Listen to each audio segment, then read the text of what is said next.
ಶೀಘ್ರದಲ್ಲೇ BBMP election date fix ಆಗುತ್ತಾ ಸುಳಿವನ್ನು ಕೊಟ್ಟಿದ್ದಾರೆ ಡಿಸಿಎಂ ಡಿಕೆ ಶಿವಕುಮಾರ್. ಬಿಬಿಎಂಪಿ ಚುನಾವಣೆಗೆ ನಾವು ರೆಡಿ ಅಂತ ಹೇಳಿದ್ದಾರೆ. ಬಿಬಿಎಂಪಿ ಎಲೆಕ್ಷನ್ ಸಂಬಂಧ ಡಿಸಿಎಂ ಡಿಕೆ ಶಿವಕುಮಾರ್ ಮಹತ್ವದ ಸಭೆ ನಡೆಸ್ತಾ ಇದ್ದಾರೆ. ಭಾರತ್ ಜೋಡೋ ಭವನದಲ್ಲಿ ಈ ಮೀಟಿಂಗ್ ನಡೀತಾ ಇದೆ. ಬಿಬಿಎಂಪಿ ವ್ಯಾಪ್ತಿಯ ಕಾಂಗ್ರೆಸ್ ನಾಯಕರ ಜೊತೆ ಚರ್ಚೆ ಆಗ್ತಾ ಇದೆ. ಸಚಿವ ಕೆ.ಜೆ. ಜಾರ್ಜ್, ಹಾಲಿ ಹಾಗೆ ಮಾಜಿ ಶಾಸಕರುಗಳು, ಬಿಬಿಎಂಪಿಯ ಮಾಜಿ ಕಾರ್ಪೊರೇಟರ್ಗಳು ಇದರಲ್ಲಿ ಭಾಗಿಯಾಗಿದ್ದಾರೆ.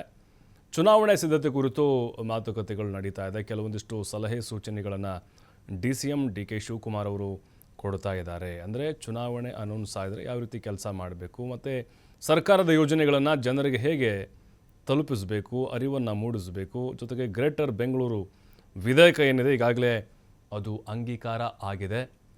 7 ಭಾಗ ಅಥವಾ 5 ಭಾಗ ಬೆಂಗಳೂರು ಆದರೆ ಯಾವ ಮಟ್ಟದಲ್ಲಿ ಕೆಲಸಗಳಾಗಬೇಕು ಮತ್ತು ಚುನಾವಣೆಗಳನ್ನ ಹೇಗೆ ನಡೆಸಬೇಕು ಅನ್ನುವಂತಹ ಕುರಿತು ಉಪಮುಖ್ಯಮಂತ್ರಿ ಡಿ ಕೆ ಶಿವಕುಮಾರ್ ಅವರು ಅಲ್ಲಿ ಬಂದಂತಹ ನಾಯಕರಿಗೆ ಕೆಲವೊಂದಿಷ್ಟು ಸಲಹೆಗಳನ್ನು ಕೊಟ್ಟಿದ್ದಾರೆ.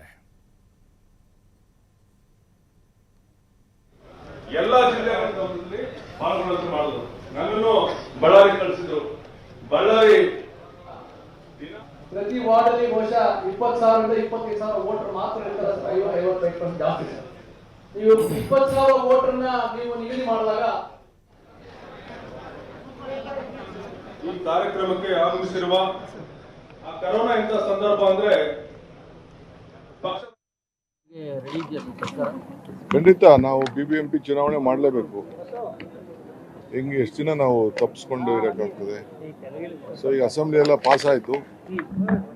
ಆದಮೇಲೆ ಈಗೆಲ್ಲ ಪಾರ್ಟಿಯವ್ರನ್ನ ಕರಿತೀನಿ, ಎಷ್ಟು ಹೊಸದಾಗಿ ಸೇರ್ಕೋಬೇಕು, ಏನು ಮಾಡಬೇಕು ಅಂತ.